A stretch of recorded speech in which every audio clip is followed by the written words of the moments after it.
Explain mo nga yung rules ng velodrome. Ay gago, di ko kabisado yan. Hindi ko kabisado yan. Masyadong komplikado.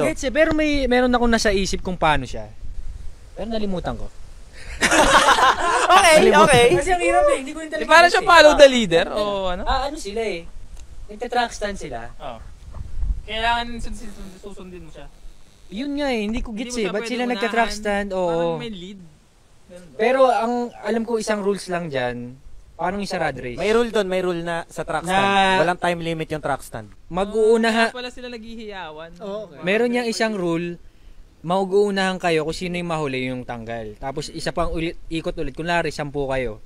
Umikot kayo. Kung sino yung pinakahuli. So the last man standing. Yun, parang ganun. Paubos ng paubos. Yun. Tapos, Elimination. Elimination, okay. tapos meron pa silang ibang rules. Ang dami nilang rules na kung ano-ano pa. Track stand, ewan ko. Yung sa track stand, ewan ko kung paano nagana yun eh. Ba't sila naghihintayan? Di ko rin alam eh. Pero, comment nyo nga, baka alam nyo.